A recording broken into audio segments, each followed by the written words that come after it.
ya sports, na mimi nataka niseme hivi, wewe simama hapa. Huyu muungwana, unajua hii stadium, wananchi wa hamjambo, Othaya hamjambo, Nyeri Moriega, Mwathani agocwo, Bwana Yesu asifiwe.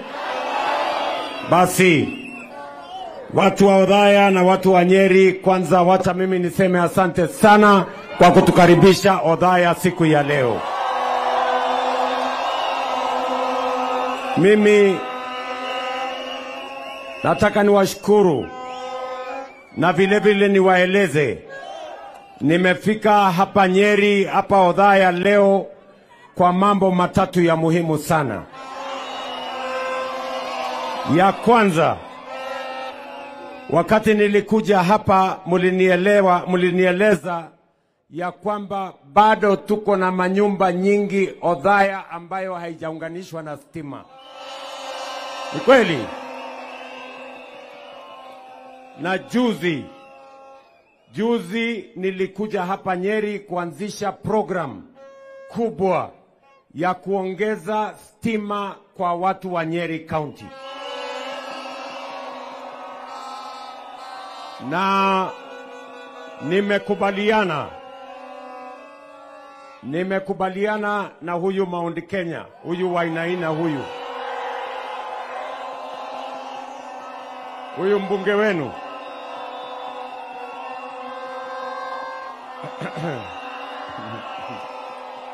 Sawa sawa. Nimekubaliana na Mount Kenya, huyu kiongozi wenu wenye maneno machache lakini kazi mingi. Tumekubaliana na yeye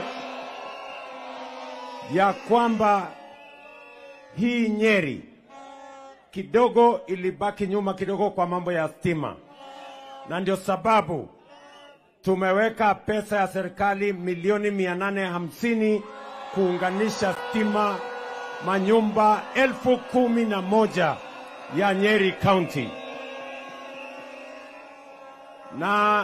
Na nimekuja hapa na mtu yangu ya mkono, anaitwa Alex Wachira. Huyu Alex Wachira,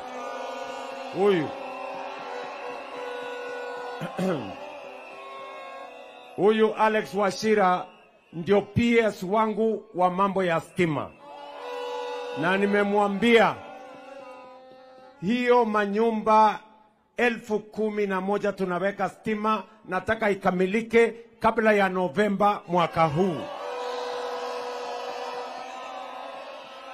Na tukimaliza kuweka stima hiyo manyumba 11,000, nitamuongezea milioni 600 ingine ili tufikishe watu wenye stima Nyeri County watu 20,000 zaidi. Neguo, simuliniambia hivyo tuweke stima kwa manyumba, na niliwaeleza ya kwamba stima sio starehe ya watu wachache. Stima ni haki ya kila Mkenya katika taifa letu la Kenya. Hiyo ndio kazi ya kwanza mimi nilikujia hapa Nyeri. Kazi ya pili nilikuja hapa Nyeri ni kwa sababu ya maendeleo hasa ambayo inahusiana na biashara zetu. Hapa Nyeri nyinyi ni wakulima sana, ni kweli ama si kweli? Na kilimo inahitaji soko, na kama hakuna soko kilimo inaharibika. Ni kweli ama si kweli? Na ndio nimeweka mpango ya kuhakikisha kwamba tunajenga soko 10 mpya hapa Nyeri County.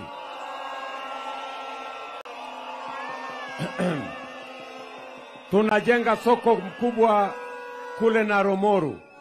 Tunajenga soko ingine kubwa kule Nyeri Town. Hiyo ilikuwa inaitwa Mudavadi pale, tumeweka pale karibu milioni 300 kujenga. Na leo mimi nimefika hapa Othaya. Soko yenu ya Othaya hapa tumewapatia milioni 325 ya kujenga soko ya watu wa Othaya. Neguo.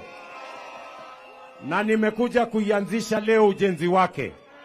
Na nimekuja na waziri wangu Alice Wahome. Huyo Alice Wahome, na nimempatia maagizo ya kwamba hiyo soko ya watu wa Othaya ikamilike kabla ya mwezi wa 5 mwaka ujao, iwe imekamilika, ndio nitumane ifunguliwe, mufanye biashara, mazao yenu ya kutoka mashambani. Tunaelewana jameni? Mazao yenu ya kutoka mashambani muweze kupata soko mahali pazuri, munaweza kuendesha biashara yenu, na wale wanafanya biashara hapa kina mama mboga wawe na mahali pazuri pale. Kwa hiyo soko tutakuwa na storage, tutakuwa na cold room, tutakuwa na mahali wafanya biashara wetu wanauzia, na hata tumeweka huko ndani ICT hub, na tumeongeza mahali ya wamama kunyonyesha watoto. Kama kuna mama ako na mtoto akuja auze mali yake, tutamuonyesha mtoto atamunyonyesha wapi. Asa nyinyi, asa unajua kama mama amepata mtoto, kwani biashara itasimama? Si lazima akule. So si mtoto alete hapa, tumpatie room hapo anyonyeshe, alafu aendelee na biashara.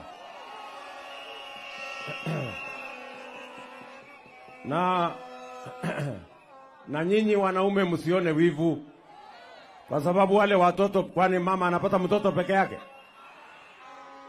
Sasa wacha tusinyonyeshe watoto wao hapa na biashara iendelee. Tumekubaliana watu wa Othaya? Na sio soko hii peke yake, tunajenga soko nyingi Kenya, kwa sababu tunataka kuhakikisha kwamba kuna market infrastructure ya kusupport ile kilimo yetu. Na nimemwambia Bwana Wainaina, kama kuna soko ingine anataka nijenge aniambie. Wapi?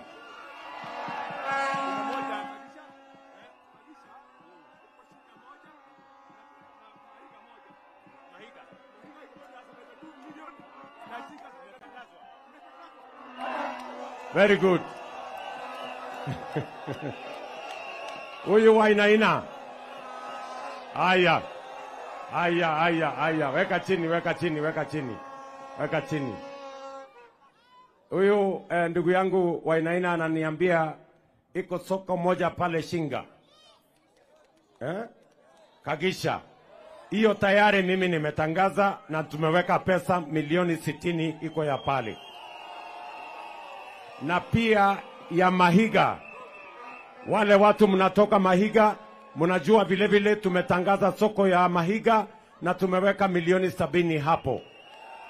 Ile nilikuwa na kueleza mheshimiwa ni kwamba mbali na hii na hiyo ya Kagisha na ile ingine ya kule Mahiga, nataka useme kama kuna ingine moja nitakusaidia, kwa sababu hawa watu wa Othaya ni watu wa bidii, ni wakulima wa bidii, na ni lazima wapate soko ya kuuza mazao yao.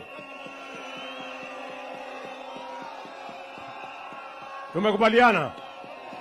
Tumekubaliana jameni? Maneno ya tatu mimi nimekuja hapa Othaya ni maneno ya barabara.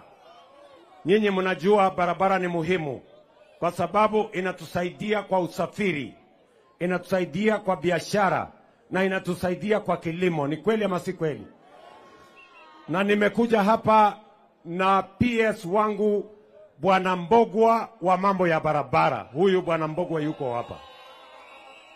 Na tayari huyu Bwana Mbogwa tumempatia milioni 900 ya kulipa makandarasi ile ilikwama ya hapa Nyeri, ndio tuanzishe hizo barabara zote, tukamilishe kwa manufaa ya watu wa Nyeri.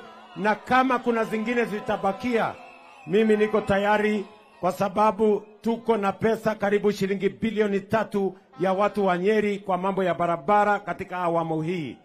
900 tumempatia, atalipa ile makontrakta zote pale pending bills, kwa sababu kwa miaka miwili tumekuwa tukitafuta namna, kwa sababu uchumi kidogo ilikuwa imeregea, lakini sasa uchumi tumeidhibiti.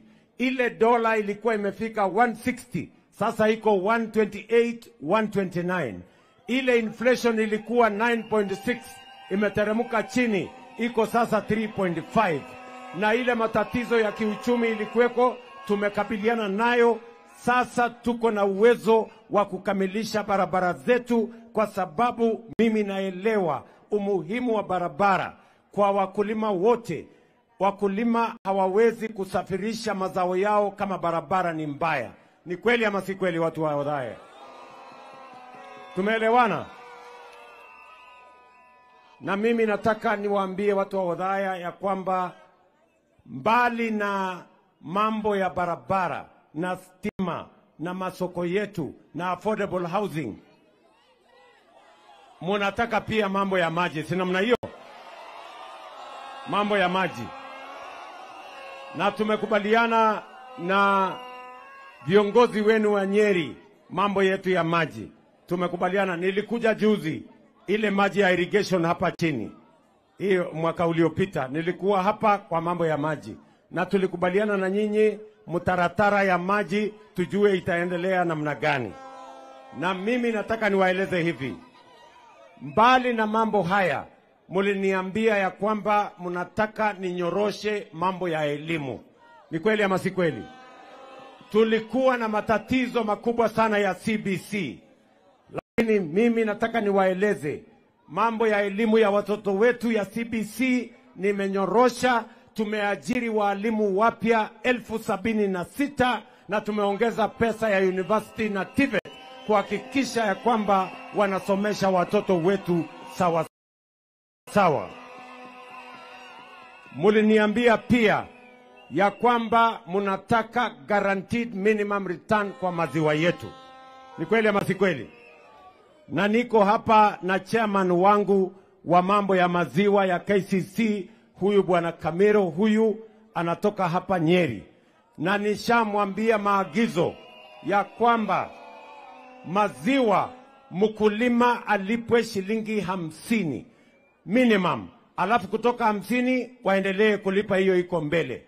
Wewe bwana Kamero, mimi nilikwambia ya kwamba maziwa ni haki ya kila mfugaji. Na mimi nataka niwahakikishie watu wa Nyeri tutafanya bidii. Mimi najua kwa sasa ile shida iko ni mambo ya bei ya chakula ya ng'ombe. Hiyo ndio bado iko juu. Na nimekubaliana na Mutahi Kagwe, waziri wangu wa mambo ya kilimo, na Mutahi mwenyewe yuko hapa.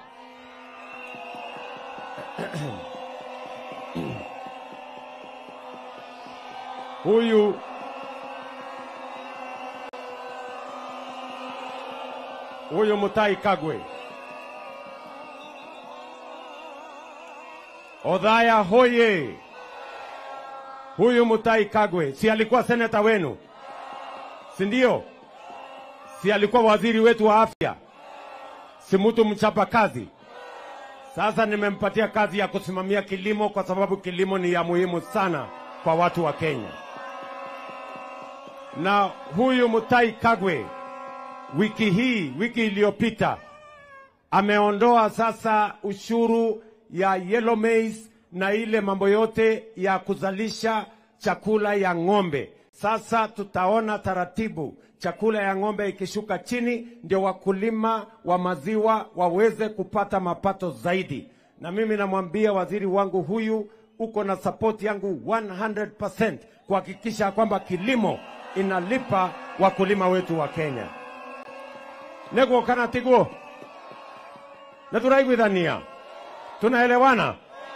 Huyu Mutahi Kagwe aendelee na kazi. Na tumekubaliana na huyu mungwana. Sawa sawa.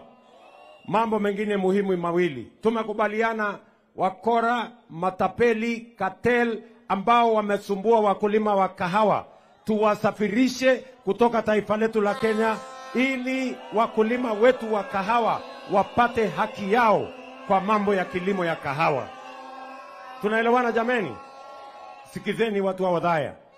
Hii kilimo ya kahawa ilikuwa imehangaika sana, ilitekwa nyara na watu wachache. Mtu mmoja ako na leseni 4. Yeye ni mkulima, yeye ni mila, yeye ni broker, yeye ni mnunuzi kule Coffee Exchange. Mtu mmoja anahangaisha wakulima wale wengine wote, kwa sababu yeye amepanga mambo yake mtu mmoja. Na ndio tumesema kama serikali, nilitoa mambo ya coffee, nikasema coffee reform ikuje katika ofisi ya rais, ndio niweze kupambana na wale watu wa kisirani na wale watu kichwa ngumu ambao walikuwa wameteka nyara mambo ya kahawa. Na sasa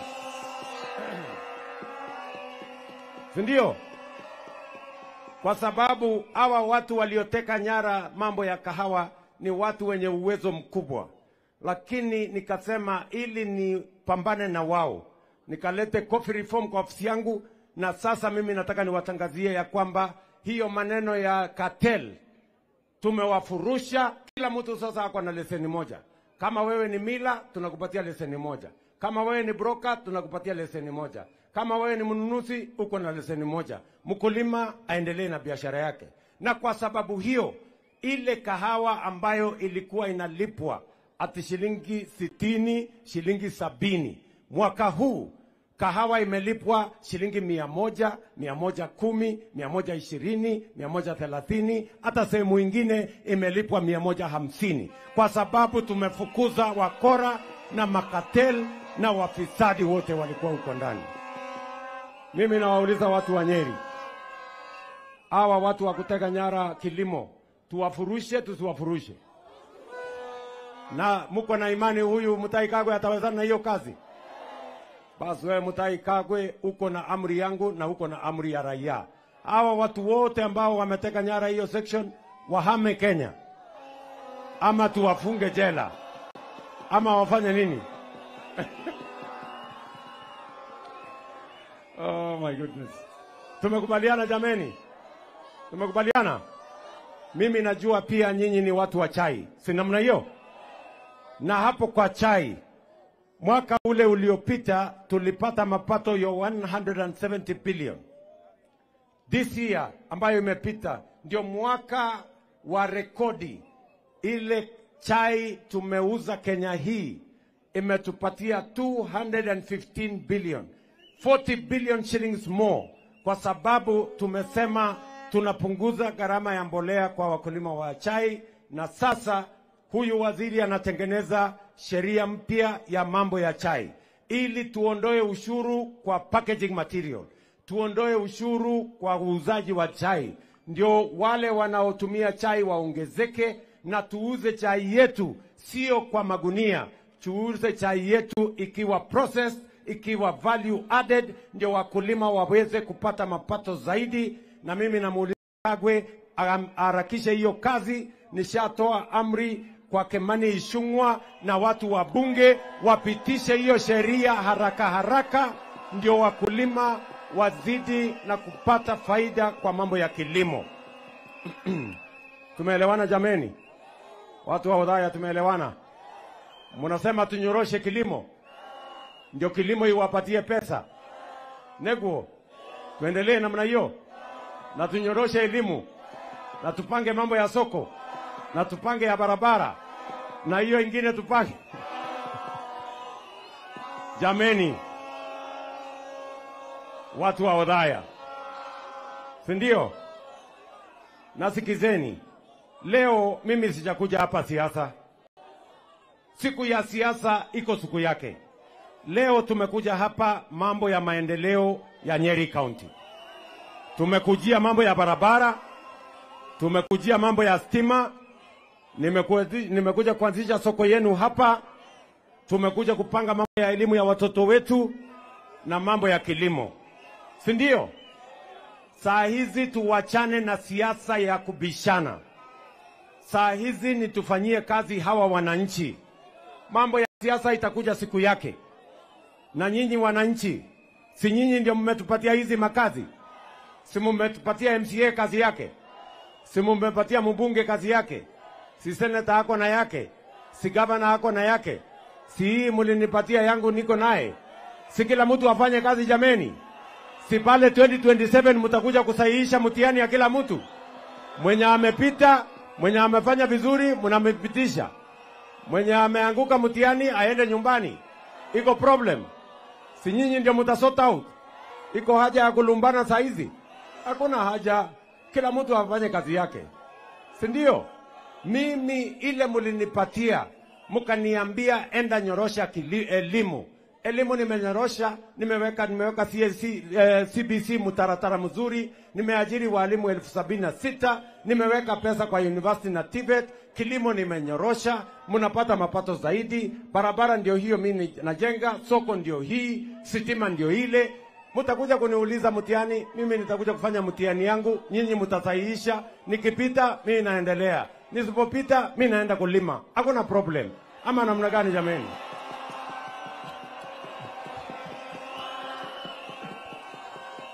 Ama mnasemaje wadhaya? Si mambo ni namna hiyo? Iko haja ya kugombana? Iko haja ya vita? Iko haja ya fitina? Iko haja ya ugomvi? Tuendelee namna hiyo, hakuna problem. Okay. Nimeambiwa ya kwamba iko stadium hapa. Naambiwa iko stadium hapa. Sasa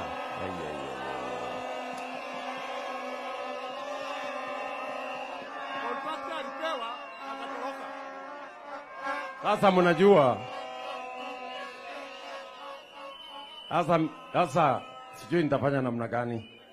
Unajua ile ya Ruringu ilikuwa imekwama. Sasa nimetafuta pesa, nimeanzisha kukwamua ya Ruringu. Sasa mnasema tena hii ya hapa ilikuwa imekwama.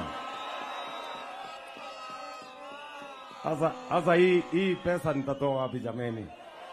Mimi naona nyinyi mnapanga kuniangusha mtihani. Haya, wacha ningangane, nitapambana na huyu Mount Kenya huyu. Wacha niende basi niangalie katika budget ya mwaka ujao kuanzia mwezi wa 6. Wacha niende niipangie. Si ndio? Mwezi wa 6 nitaweka budget kwa hii stadium yenu. Sawa sawa? Ndio nianze kujenga kuanzia mwezi wa 6, sasa tukielekea upande hiyo ingine. Tumekubaliana? Oh, ni community stadium. Oh, sio kubwa kama ile ya Nyeri huko. Ni community ndogo. So mnataka ianze lini?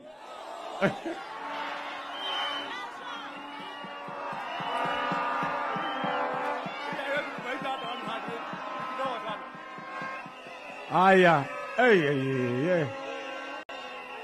hii mtihani iko ngumu. Aya, ngojeni.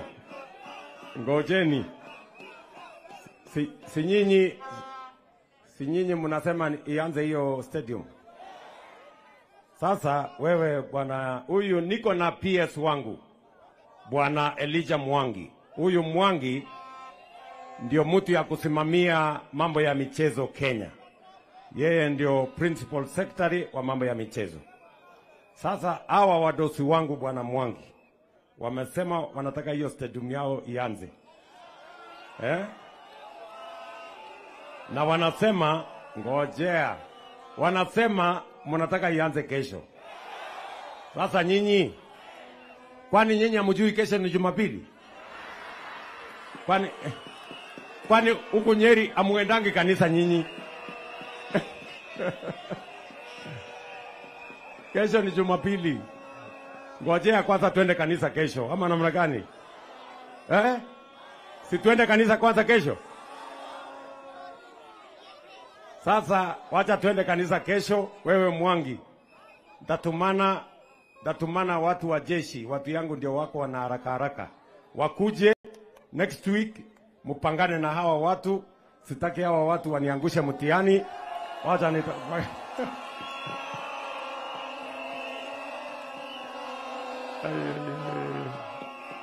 Sawa.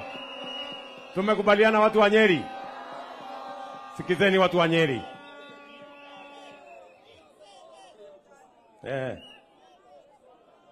Aya, sawa. Mimi nilikuja hapa katika hospitali ya Mwai Kibaki. Si namna hiyo? Niliwaambia hiyo hospitali ya Mwai Kibaki nitaielevate na niweke board kama ile ya Nairobi. Tayari tumegazette Mwai Kibaki Referral Hospital na nimeweka General Kiboshi kama chairman wake. na sasa ile kazi imebaki ni kuweka equipment ya kutosha, na tayari nimemwambia mjumbe wenu, nimemtumia list kutoka wizara, wako tayari kuja kuweka equipment kwa hiyo hospitali yenu, kwa sababu tunataka hiyo hospitali iwe level 6, mahali ambapo matibabu yote ambayo yanapatikana katika hospitali ya referral ipatikane hapa katika Mwai Kibaki Referral Hospital. Tumekubaliana Odhaya? Tumekubaliana? Mnasema tuendelee na kazi ama mnataka tuletewe fitina na siasa? Tuendelee na kazi? Tuendelee ama tuendelee? Tuendelee ama tuendelee? Wale wanasema tuendelee na kazi nione kwa mkono, wala wanasema tuendelee na kazi. Bas. Na mimi nakubaliana na nyinyi. So wacha kwa sababu ya masaa, na nimefurahi sana kufika hapa kwenu, na mimi watu wa Odhaya, mimi nataka niwaeleze, nitakuja hapa tena na tena mpaka ile kazi mliniambia nifanye nitimize, ndio mambo tuweze kusongesha mambo ya taifa letu la Kenya mbele.